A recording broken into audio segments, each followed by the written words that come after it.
Are you listening? Damn.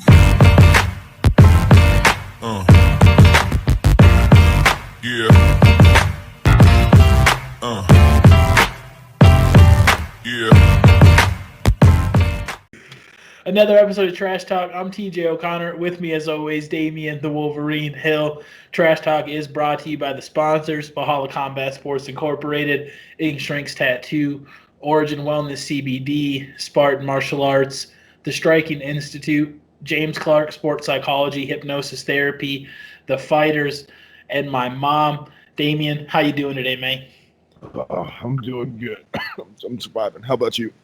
Oh, I'm doing well. I'm doing a lot better than you. I didn't get the coffin attack, but I definitely felt your pain. But wanted to sit and talk tonight. The topic is just some of the quote unquote unspoken rules of being the new guy when you go into a gym and what that entails, both the good and the bad. Oh man. Okay. I guess the first thing is like, I guess when you're the new guy, when you show up and stuff, whether however much knowledge you actually have or not, no one at the gym actually knows that you have it, and no one knows when you're willing when you try to share it. If you're trying to big dick everybody, let everybody know all the things that you know, or if you're telling them because you think that they don't know it, talking about, oh yeah, where I used to train, we used to do this, we used to do that, and then like, so you think that we don't here, dude? This is your first fucking class, or this is your first week, or whatever.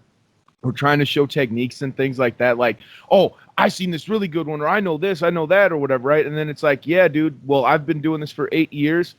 I learned that too at one of our classes. You just weren't here that day, guy.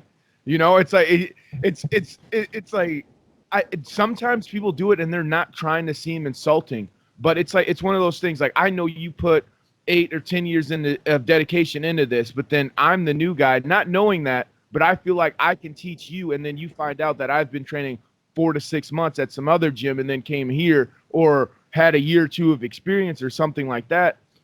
But then it's like, then when you explain the difference or whatever, it's like, well, I still know what I'm talking about. Like the guy who's been training 4 months versus the guy who's been training 8 years. And it's like, okay, but you feel like your 4 months of training let you learn more than me in my 8 years. And granted, some guys that may be true, but let's be real. It is not for a lot of fucking guys and almost fucking anybody. Just because you're better at doing it doesn't mean you know more either, you know? Like, there's a reason why coaches coach, you know? I'm like, but so it doesn't mean that that you don't know anything about the sport or anything like that. But how insulting is it to be like, yeah, dude, I've been thinking about this and I've been training and watching video for about 4 months. So I understand this entire game, that people who have been in this game their entire lives say that they're learning shit every day, and that in 4 years from now, no matter where they are in their MMA journey, if they're 4 years into their MMA journey, 4 years from that point, so 8 years into it, they're going to say, dude, I didn't know anything 4 years ago. And then 4 years from then, they're going to be like, dude, I didn't know shit back then. And it's just going to keep going every few years. We all have that opinion where we're like, I didn't know shit back then. But then we're going to listen to somebody who's been doing it for 4 months or not at all tell us how they know more about it, or expect to have the same type of recognition and respect for the sport that I do. It's like, dude, you didn't put your hours in, bro. Don't tell me that. Yeah, 100%. And I mean, I think that's one of those things that, I mean, I think everybody feels that in all aspects of life. I mean, you, even just daily life. I mean, being where I'm now, I remember being 25 and thinking I knew it all and laughing at myself when I was 21 and I thought I knew it all. And I'm sure I'll do the same what you know, a couple of years from down the road from now. But I agree with what you said initially. I think most of the time, and this is a hard most, because there's some guys that are just dicks and they deserve all the shit talking. But most of the time, I think it's positively intended. And guys have a favorite move, a move they fall in love with. They're like, oh, I hit this once, I got to show the world this. But like you said, I mean, a lot of the times you just got to ease it and slow in because you don't know the dynamic of the gym. And I mean, even if you are that good, I think your skills will let everybody know rather than being like, hey, I got to tell you how good I am. Because like you said, you'll never see a black belt ever say, I know everything there is to know about jiu-jitsu. No, you're always constantly learning. So for someone who has 4 to 6 months, like you said, or is still a white belt, maybe got a couple stripes, so that they're getting the idea to get the concept and say, no, I got this. It's like, all right. It's almost like an 18-year-old. Like, I'm an adult now. Right? It's like, okay, so that's one of the things. Like, I don't care what it is, too. It's like, I don't think a lot of people have this filter. Like, when ideas are dropping through their mind and it's about to spew out their mouth, like, they don't have a filter somewhere in there that's catching those ideas and letting only the good ones get through. But, like, let's say you've been doing your job for however many years or whatever, right? I come into your job, like, you're debt collecting and shit or whatever, right? So, that's what you still do, right? Kinda, yeah. Okay, whatever the fuck, accounting and debt collecting and shit, whatever the fuck. It's boring, yeah. Numbers. So anyway, let's say it's my first fucking day or whatever, and I come in there and I start to think that I do it better than you, or I'm critiquing everything that you've done in the past. It's like, motherfucker, you just got here. Won't you hold off or whatever? Even if I'm right, doesn't that sound insulting as shit? Yeah. Oh, yeah. And especially if you're right, because then it gets to be like, God damn, like, is this LeBron? Is this the LeBron of the numbers game? Is this LeBron? And it's one of those things. And I mean, there's so many guys I can think of that I've met throughout the years that are kind of in the same spot to where they might still be really green and they might still be learning, but you see them and you go, you'll be good if you stick with it. But their mind is starting to realize that, and they're trying to make it happen. And it's like, I get it. I'm not going to stop ambition, but you're trying to get to 10 without counting 2 through 9. So, I mean, you just got to slow down a little bit. And when you see those things, and it's just like, but I mean, everybody has their pace. But I mean, I know, like I said, just from my experience and how I would recommend, especially when going into a new gym or a guest gym to try to work out, is I would always recommend it's best just to let your rolling talk for you. You let your striking work for you. Telling people how good you are is never going to work out in your favor 9 times out of 10. And don't be a sandbagger either. Don't for sure. And has a fucking brown belt or black belt. Like, oh yeah, I've been training a few years. Yeah. Like, tell them that you're a brown or black belt. It's not necessarily bragging or anything and stuff, but if you like, this is one of those things where I just feel like it's almost an unwritten rule of the gym. Like, you can't let the new guy leave the winner, and it's not necessarily like sparring and stuff like that, because it's not like people just get sent to, hey, go beat that guy's ass before he leaves here today and shit like that. It's not always that. It's like usually wrestlers and rolling and stuff. It's like it's a guy who would be his first day. You have 1 or 2 years of experience. Okay, somebody picks out a blue belt. Hey, come roll against this guy. You know, let's just see where he is, because it's the best way to gauge your skill set against the blue belt, I guess. I guess that's just the universal belief. But anyway, so they'll have the blue belt come against him, and then, oh, you just murked my blue belt. Yeah. He's actually not that bad. You know what? Let me give you one of my higher level guys, either couple stripes or a purple belt or whatever. And it's like, oh, you're holding your own against them. And then after that roll, you want to tell me that you're a brown belt or purple belt? Oh, okay. Hey, Sensei, why don't you come handle this guy real quick? Like, you get the fucking grandmaster out of the fucking corner and come beat that ass before he leaves, because honestly, that's some sandbagging type shit. That's why I call those guys the sandbaggers. They sandbag themselves. They act like they're really not that good, and then they try to murk on the gym, and then you're always worried that guy's going to go around telling everybody, yeah, I went to such and such gym, and I just beat all of their guys. It was easy. Yeah.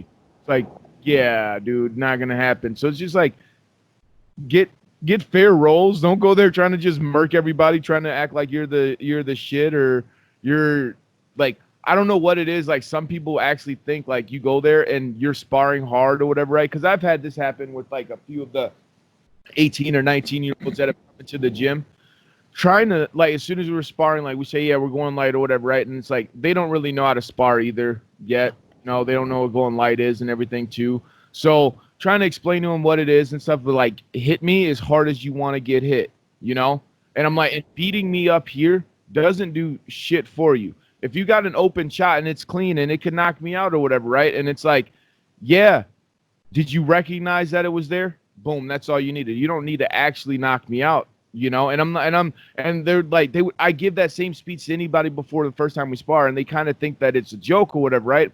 And I'm like, yeah, but dude, I'm mostly talking about me. So you're not going to have the fucking opportunity to knock me out. I'm going to be in a position to clean your fucking clock, and I'm not going to take it. Yeah. You know what I mean? But they will take advantage of the fact that you're going light with them because you're not trying to hurt them and stuff. Because if I'm not cracking you with every single punch, you're going to be like, oh, I can take those. So the old saying, take one to give one. So you eat one and you throw your hard one back. Well, if I'm light tapping you, of course you're going to be able to eat that shit. But if I'm blasting your ass, you would have never have built up the confidence to throw that hard shot or whatever, right? So these guys will throw a little hard shot or whatever, try to crack me, and I'm like, it'll just go right by, or they'll throw out like a quick-ass jab or try to throw something. It's like, all right, dude, now you're about to get your ass beat. Yeah. But before that, it's like, what do you think was going to happen, like, when you land those good-ass, badass punches? Like, the coach of the gym is going to come out like those fucking cheesy-ass 80 movies where my head coach is like, oh, you just beat my best guy. I don't want him anymore. I want to train you. Yeah, Dana White pops up. Yeah, like I feel like that's what people really expect to happen when they go to a gym and start showing off. Like that. I mean, dude, when you go to a gym and if you're good, like every coach is gonna want you, of course. But if you have that much of an ego or that much of some baggage, you can't. If you're gonna hurt your training partners, you're gonna be that guy. Like, dude, it's like a bad apple spoils the bunch. It's like I'd rather have. I mean, not rather have, I guess it's like, let's say if you were, I don't know, the top 10 of my other 9 guys, but you hurt all those other 9 guys, I'm like, dude, I'm going to have to get rid of you and keep those other 9. Yeah. You're the bad apple that's spoiling the bunch. You're hurting everybody. You're the one that's showing off or whatever. It's like, and I don't know. I feel like a lot of it is from that type of attitude, or that everybody's there to serve them. Like, you're my stepping stone to get me to the show. And like a TJ Dillashaw, I guess, is the best example. Oh yeah, I mean, and you're gonna get those guys, the ultra competitive guys. But like you said, most times, and in most gyms, especially most gyms I've been at, whether as a training or a guest, it's not the mentality. I mean, I think that's an old school thing from back in the days where you're like, oh man, training? Well, you just beat the shit out of each other, and that's training for your fight. And that's like, well, no. I mean, you're not gonna get better doing that. Listen. That's how the gyms are doing it. Yes, that's how all the gyms should be doing it. Like not trying to take everybody's head off when they're sparring. But I was specifically talking about the new guys. And that's how it is no matter where you go. Dude, like, I don't know how many boxing gyms you've actually been to and stuff, but it's just like when somebody comes in there and they're trying to spar, it's almost always that mentality, especially if they've never actually sparred before. Like, they're trying to beat you up to have the coach like, you got to come back. You know what I mean? It's just like, it's just the gym mentality, or the newbie mentality, like, you know what I mean? Like, I'm not saying that that the coaches encourage it or anything like that. That's not where I was going with that or anything. Like, I hope that's not what anybody inferred from what I was saying, because I don't feel like I was going that direction at all. No. That's I was just say, like, you see every once in a while there's always going to be those guys that creep up, and there's not a place for them, and there might turn into some places where that is a thing. You got like 5 of those dudes in one place, and that's your thing. But for the most part, nah. It shouldn't be happening, especially those new guys trying to come in to make a point, like you said. Yeah, and then like let's say a new guy comes into the gym and ends up like just trying to show off or whatever, right? And then ends up hurting somebody that actually has some real shit coming up or whatever, right? It's like you came in here to show off, to rub your own ego so you can go back home and tell all your friends that weren't even here that you beat everybody up at the gym, and then that's good enough for you. You never even need to take a fight. Like, there's plenty of guys like that we both know. I mean, they'll remain nameless, but yeah, it's just like there's those guys that they'll never fight, but they'll tell you all the time about how they would be really successful at it if they did, because of what they did to certain people when they went to their gym. And it's just like, dude, that's not the same. It's not the same at all. I mean, no. No, there's so much that can go into a situation like that. And like you said, if a guy, especially if it's a veteran or a guy who's trying to work with them and they come in at, it's a Wednesday night, they've been chilling all day and they're like, oh yeah, I'll work with this new guy. And they're going about 30%. And the new guy comes in at 100% trying to fucking throw, and you get caught off guard. The coach separates them. Like, hey, what are you doing? They're like, oh yeah, I just whooped that dude's ass. You know what it is. They said he's the champ, blah, blah, blah, blah, blah. And it's like, yeah. I mean, if that's the win you're looking for, the game's not for you. Real. Oh my God. Like, when you rather have that win in the ring in front of everybody, letting the world know, Yeah. not and then not to mention the guys that fucking lie about it. Like when we get a guy that comes to the gym and they say that they talked with somebody who used to train with us, and we're like, oh, who is it? And then it's like you have to think about who the fuck it was, and then if you're shown a picture, it's like, oh yeah, I remember that guy. And then they say, yeah, he said that he used to just beat up on all you guys or whatever. Have you ever heard of a guy named Damian Hill? He said that he was his main training partner before a lot of his fight. I'm like, this guy, what? Are you fucking serious? And it just, that's enough, like just straight up liars and shit too. Because yeah, I mean, oh God, I've already, that's a previous video that came out back when we were still posting exclusively to Facebook. It's an old video. If you guys ever want to go watch it, go fucking find it. But I go with a lot great detail. Yeah, you can't lie about things like fights or training or accolades. It's 2020. We got the internet. Just sit down somewhere. So I don't think we went over all the topics or whatever, but what people shouldn't do. But I feel like this video is running long, and we're probably just going to have a part 2 because there's so many things. This is going to be a never-ending topic. Yeah, to be continued. Like and subscribe. Don't be a hoe.